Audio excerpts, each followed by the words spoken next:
Welcome students in Smart Club. Myself Shobha Singh, your SST teacher.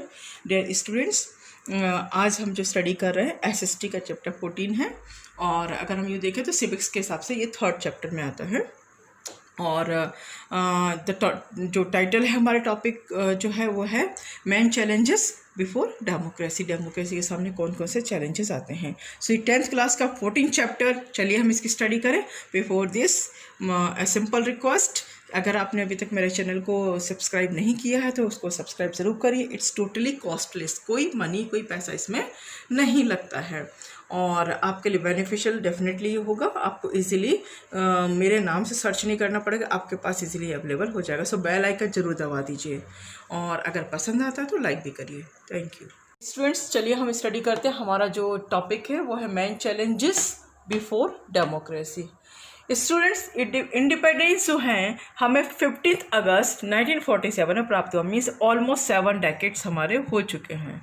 ठीक है, 7 decades हमें, more than 7 decades हमारे हो चुके हैं। और प्रोग्रेस जो है कई सारी सेक्टर्स, अगर हम बात करें इकोनॉमिक सेक्टर में, सोशल सेक्टर में या पॉलिटिकल सेक्टर में, अच्छी हुई है। बट अगर हम ओवरऑल अगर इस हिसाब से अगर हम कैलकुलेट करते हैं तो जो प्रोग्रेस होनी चाहिए थी वो प्रोग्रेस हमारी नहीं हुई है। जस्ट बिकॉज जो प्रोग्रेस थी वो अच्छी हुई, हर सेक्टर में हुई, लेकिन एक स्लो प्रोग्रेस होती चली गई। वो प्रोग्रेस धीरे धीरे बहुत स्लो होती चली। कारण क्या थे? बहुत सारे कॉजेस थे, है ना। स्लो प्रोग्रेस के जो कॉजेस थे, पॉपुलेशन एक्सप्लोजन हो गया, कम्युनलिज्म था, कास्टिज्म था, रीजनल फीलिंग्स था, टेररिज्म है, पॉवर्टी है, मीन्स गरीबी जो है, poverty, and unemployment etcetera. Means इसके अलावा और भी बहुत सारे कारण हैं। चलिए अब हम जो धीरे धीरे जो है इनके जो मेन जो चैलेंजेस हैं डेमोक्रेसी में, मेन जो स्लो प्रोग्रेस का रीज़न है वो हम स्टडी करते हैं। तो सबसे पहले हम पढ़ेंगे पॉपुलेशन एक्सप्लोजन के बारे में। पॉपुलेशन एक्सप्लोजन आखिर होता क्या है। चलिए, पॉपुलेशन एक्सप्लोजन आखिर होता क्या है, तो इसको हम जो समझने के लिए समझते हैं कि मान लो कि जो हमारा रेट ऑफ पॉपुलेशन ग्रोथ है, ठीक है, जो पॉपुलेशन की जो वृद्धि दर है वो तो होती है बहुत वेरी फास्ट होती है। ठीक है, और अवेलेबल जो रिसोर्सेज हमारे पास होते हैं वो होते हैं हमारे बहुत शॉर्ट। ठीक है, फॉल शॉर्ट, वो कम पड़ जाते हैं। Just a minute students, fall short means कि जो हमारे पास पॉपुलेशन की ग्रोथ वृद्धि दर है, जो पॉपुलेशन जिस हिसाब से बढ़ रही है वो बहुत तेज़ी से बढ़ रही है, और इसके प्रोपोर्शन में जो हमारे पास अवेलेबल रिसोर्सेज हैं वो कम पड़ जा रहे हैं। कि जो दर बढ़ रही है उससे हमारे जो हमारे पास एजम्पशन, जो हमारे पास एजम्स जो रिसोर्सेज हैं वो कम पड़ जा रहे हैं। ठीक है, फॉल शॉर्ट पड़ जा रहे हैं। ठीक, और जो नीड्स ऑफ जो पीपल है वो लोगों की डिमांड के हिसाब से हमारे पास रिसोर्सेज कम हो जा रहे हैं। तो इसके कारण क्या होता है कि जो ये सिचुएशंस अराइज होती है कि पॉपुलेशन तो आपकी इंक्रीज़ होती जा रही है, डे बाय डे बहुत फास्टली इंक्रीज़ हो रही है, बट जो हमारे पास साधन हैं, जो हमारे पास रिसोर्सेज है, वो साधन, वो रिसोर्सेज जो है जो जनता की डिमांड के अकॉर्डिंग पूरी फुलफ़िल नहीं हो पाती, वो कम पड़ जाती हैं। तो ये सिचुएशन क्या कहलाती है? Population explosion. जो एफर्ट्स जो है, efforts for the economic development nullified हो जाते हैं। माने कि जो हमारे आर्थिक विकास के लिए जितने भी एफर्ट्स लगाए जाते हैं वो सब विफल हो जाते हैं, नलिफाइड हो जाते हैं, just because of the growth of population. Population growth का जो रेट है बहुत हाई होने के कारण, है ना, जो ग्रोथ रेट है पॉपुलेशन का वो ग्रोथ बहुत हाई हो जाती है। इसके कारण जो है जो इकोनॉमिक डेवलपमेंट जो है वो नलिफाइड हो जाते हैं, विफल हो जाते हैं। नाउ हम अब देखना कि कॉजेज़ ऑफ पॉपुलेशन एक्सप्लोजन की, जो जनसंख्या विस्फोट जो हो रहा है, पॉपुलेशन जो एक्सप्लोजन हो रहा है, उसके क्या क्या कारण हैं। सो पहला हम पढ़ेंगे सोशल रीजंस में कौन कौन से आते हैं, सामाजिक कारण क्या क्या है। पहला तो जॉइंट फैमिली, सामाजिक कारण में। जॉइंट फैमिली मीन्स कि जब जॉइंट फैमिली में लोग रहते तो वहाँ पे बच्चों का पालन पोषण कौन करेगा, कौन देखभाल करेगा, तो ऐसी कोई चिंता रहती नहीं जैसे कि न्यूक्लियर फैमिली में होती है, इसलिए वो बच्चे कम पैदा होते हैं क्योंकि देखने वाला कोई होता नहीं है। सो जॉइंट फैमिली में देखने वाले, लुक आफ्टर करने वाले बहुत सारे लोग होते हैं, तो देयर इज़ नो प्रॉब्लम, वो बच्चे पैदा करते रहते हैं। और इस कारण से जनसंख्या वृद्धि का एक बहुत बड़ा कारण ये भी है। चाइल्ड मैरिज, एक तो ये कारण भी जाता है कि अगर मान लो कि एक अप्रोप्रिएट एज पे अगर शादी होती है तो एक मैच्योरिटी होती है, मैच्योरिटी लेवल में what is wrong and what is right, क्या सही क्या गलत, इन सब का उनको नॉलेज हो जाता है कि अगर मान लो ज़्यादा बच्चे रहते हैं घर को कैसे पालन पोषण करेंगे, सब चीज़ों की एक प्रकार की अंडरस्टैंडिंग आ जाती है। But in child marriage so वहाँ एक बच्चे उम्र ज़्यादा बड़ी नहीं होती है और जल्दी फिर बच्चे शादी जल्दी होती है, फिर बच्चे भी फिर जल्दी होने लगते हैं। Male child in Indian society में मेल चाइल्ड को मतलब कंपैरिजन टू, सॉरी ये स्पेलिंग मिस्टेक है, मेल आईडी वाला मेल लिखा हुआ था, okay. So in Indian society जो मेल चाइल्ड को रिस्पॉन्ड ज़्यादा दिया जाता है, उनका प्रिविलेज दिया जाता है, उनको ज़्यादा फेवरेबलिज्म उनके प्रति रहता है, उनको ज़्यादा रिस्पॉन्ड मिलता है क्योंकि पितृसत्तात्मक सत्ता होती है भारतीय समाज में, और जो है पुरुष सत्तात्मक सत्ता के कारण जो है ये माना जाता है कि लड़का तो होना ज़रूरी है। इस कारण क्या होता है कई बार कि अगर किसी की लड़कियां ज़्यादा गर्ल चाइल्ड जो है पैदा हो रही हैं तो वो लड़के की आस में और भी बच्चे पैदा करते चले जाते हैं। इवन हम आज भी अगर देखते हो कई बार पढ़े लिखे लोग जो हैं, काफ़ी एजुकेटेड लोग भी जो है ऐसा करते हैं, ये आपने अपने आसपास में भी देखा होगा। सो बून ऑफ गॉड, कई बार ये माना जाता है कि बच्चे तो भगवान की देन है, और अगर बच्चे ज़्यादा पैदा होंगे तो भगवान भी खाने के लिए भगवान ही व्यवस्था करेगा। सो एक भगवान का वरदान मान के भी बच्चे ज़्यादा पैदा किए जाते हैं, इसके कारण भी कई बार जनसंख्या वृद्धि का एक कारक माना जाता है, और ये बहुत बड़ा कारण ये भी है। Women condition, in Indian society women की कंडीशन बहुत वर्स्ट होती है, वुमेन की कोई उतना रिस्पॉन्ड ही नहीं दिया जाता और इसलिए जो फीमेल चाइल्ड है या जो गर्ल चाइल्ड है उनको उतना प्रिविलेज नहीं दिया जाता, और वो लड़के की आस में उन्हें वुमेन की कंडीशन के इससे कोई मतलब नहीं है, वो बच्चे पैदा करते रहते हैं। आज की डेट में जो है अगर हम न्यूक्लियर फैमिली में रहते तो वो कंडीशन जो वुमेन के, वो कंपैरिजन टू जॉइंट फैमिलीज़ की वुमेन से कहीं ज़्यादा अच्छी है, तो वो थोड़ा अपनी बात रख पाती है, बट यहाँ पे वो कंडीशन नहीं होती। तो ये सारे कारण थे हमारे, सोशल कॉजेज़ थे, सोशल रीज़न थे पॉपुलेशन ग्रोथ के, joint family, child marriage, male child, bone of God and woman condition. Next, economic reason, आर्थिक कारण क्या क्या है। तो पहला है पॉवर्टी, मीन्स गरीबी के कारण कई बार उन्हें ये लगता है कि गरीबी बहुत है, और अगर मान लो बच्चे ज़्यादा होते तो वो हेल्पिंग हैंड होंगे एक तरह से, अगर बच्चे ज़्यादा होंगे तो कहीं ना कहीं वो हमारे एसेट्स हैं, वो आगे जाके हमारा बड़े होकर हमारा भरण पोषण करेंगे और हमारी सहायता करेंगे।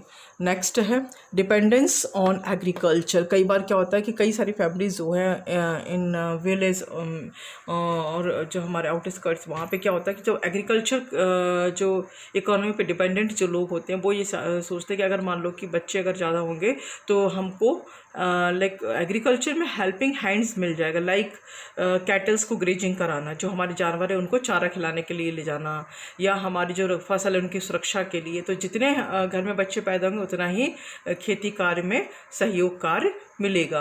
तो एक इस कारण से ही बच्चे ज़्यादा पैदा करते हैं, उन्हें लगता है एक दो बच्चों से अगर हम करेंगे तो हमारे खेती को हम अच्छे से नहीं कर पाएंगे। फॉल्टी इकोनॉमिक विज़न ये होता है कि कई बार ये सोचा जाता है कि हर एक नया बच्चा जो घर में जन्म लेता है वो 2 हाथ 2 पेयर जो हैंड लेकर आता है हमारी सहायता के लिए।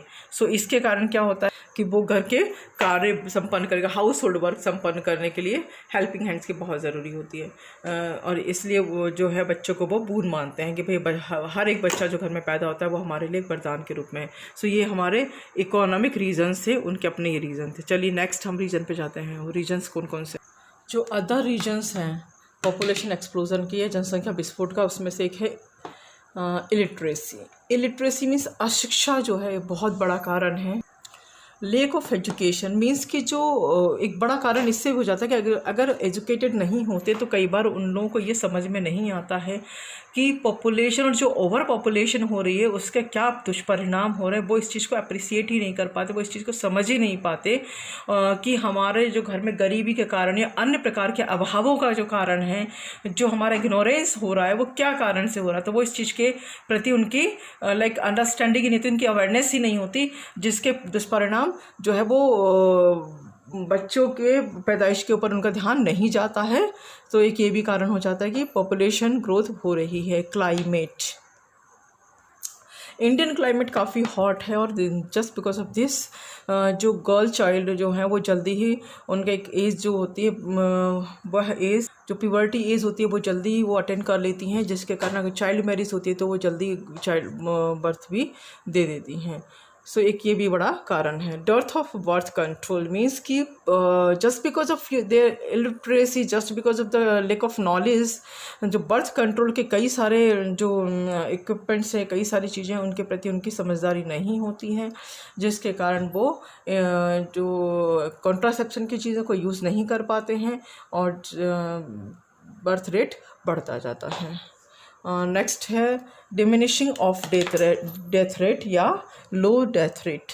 मीन्स कि जिस हिसाब से हमारा पॉपुलेशन ग्रोथ हो रही है, जिस हिसाब से हमारी बर्थ रेट बढ़ रहा है, उस जस्ट उसके अपोजिट जो हमारी डेथ रेट है, just because of the facility in like hospital, health conditions जो हमारे सेंटर्स एस्टेब्लिश किए जा रहे हैं, गांव में सुविधाएं पहुंचाई जा रही हैं, हेल्थ फैसिलिटीज़ को प्रोवाइड किया जा रहा है पीपल्स के लिए। सो जो डेथ रेट पहले हुआ करती थी उनमें काफ़ी कमी आई है। कई तरह के वैक्सीनेशन के कारण जो है वो कई बार नंबर ऑफ डेथ्स होती थी, उन सब में भी रोक लगी है। सो इसके कारण भी एक बड़ा कारण ये भी माना जा सकता है कि अगर डेथ रेट बहुत हो रही तो बर्थ रेट बहुत हो रही तो डेथ रेट भी उतनी हो रही थी, तो उतना जो है पॉपुलेशन ग्रोथ नहीं दिखाई देती थी। बट अभी बर्थ रेट बहुत है, very fast growing, but comparison to this जो हमारा डेथ रेट है वो बहुत कम है। बहुत अच्छी बात है कि डेथ रेट कम हो, लेकिन बर्थ रेट भी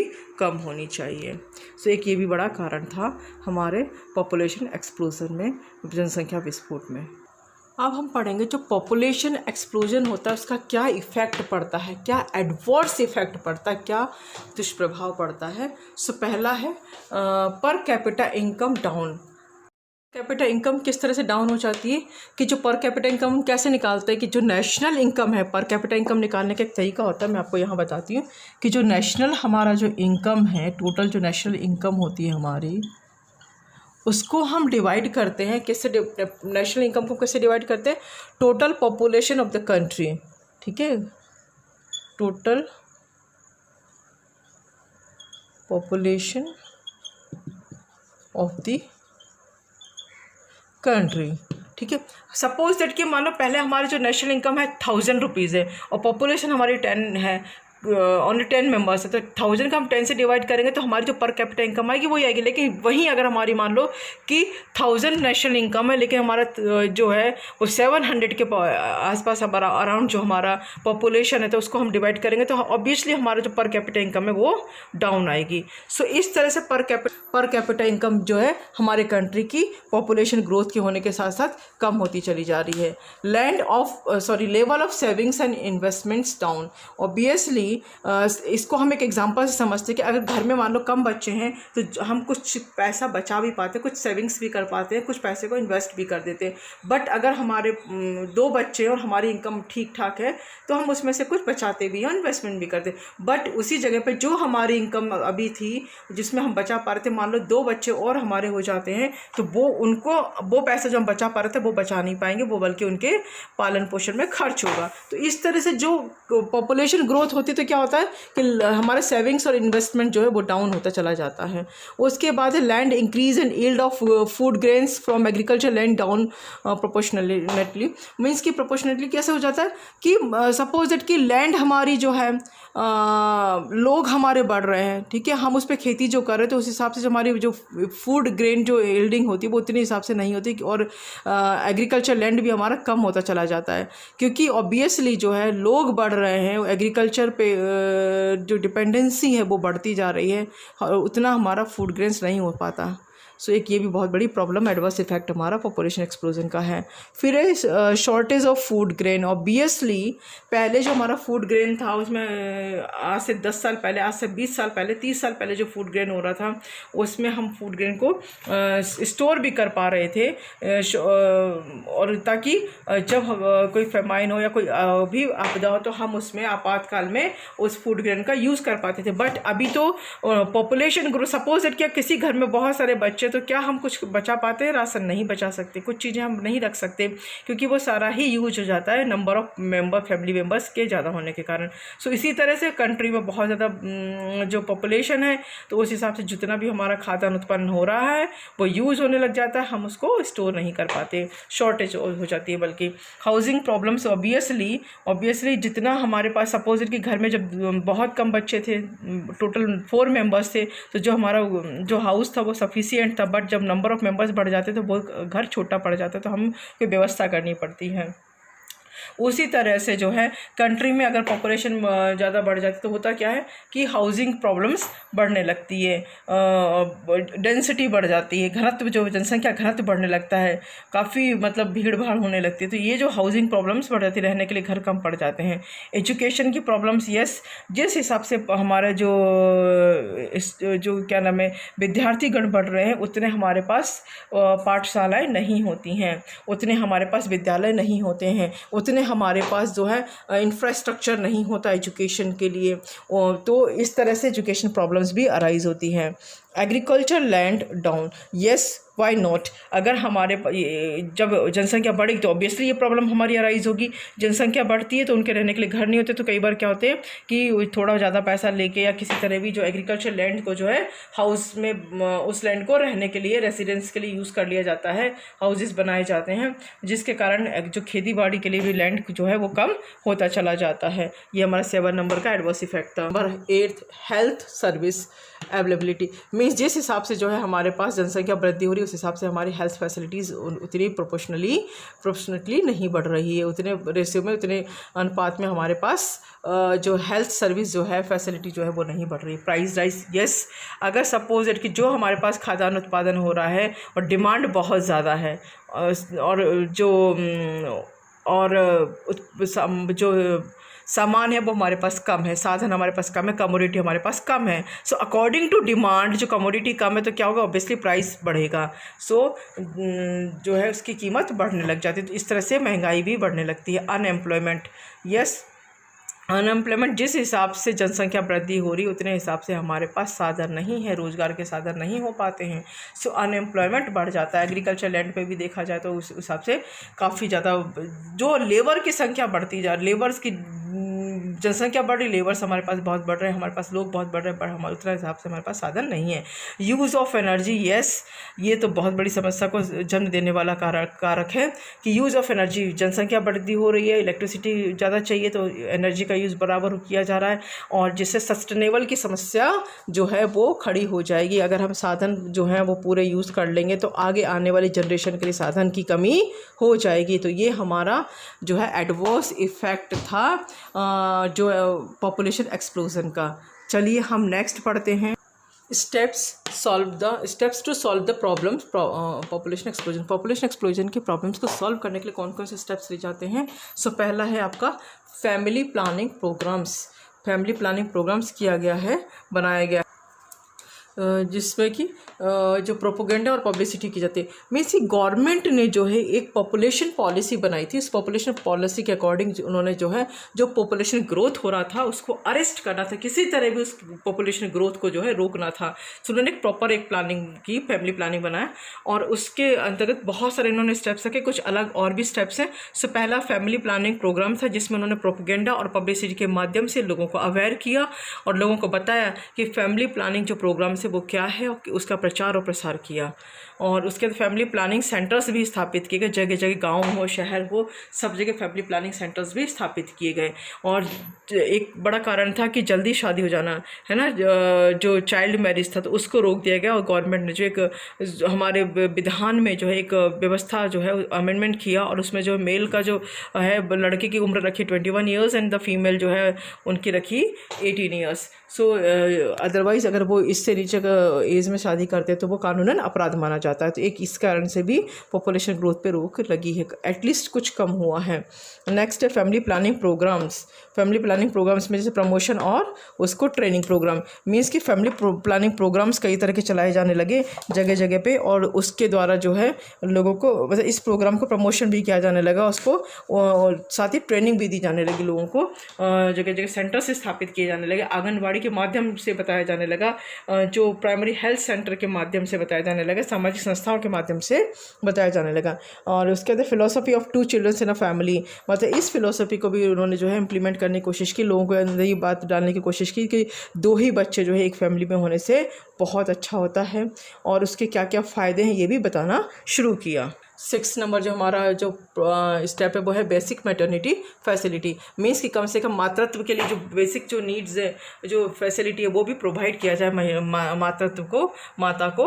इम्यूनाइजेशन और वैक्सीनेशन, कुछ जो सर्टेन और बहुत ही जो डेंजरस डिसीज़ थी उसके लिए इम्यूनाइजेशन और वैक्सीनेशन जो भी बच्चों को किया जाने लगा। वुमेन्स एजुकेशन, महिलाओं को भी शिक्षित किया जाने लगा कि जो है कम बच्चे रखना ही बहुत सही है, और क्या क्या कॉन्ट्रासेप्शंस जो हैं यूज़ किए जाएँ जिससे बच्चे ना हो, इस तरह के बहुत सारी चीज़ों को सिखाया जाने लगा।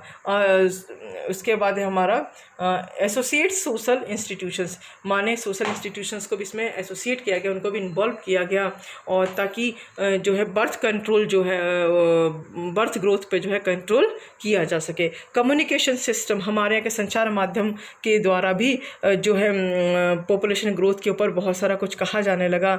हमारे उसमें जो कम्युनिकेशन के जितने भी संचार माध्यम जितने भी तरह के, चाहे वो हमारे न्यूज़पेपर से, चाहे वो मैगजीन्स हो, चाहे वो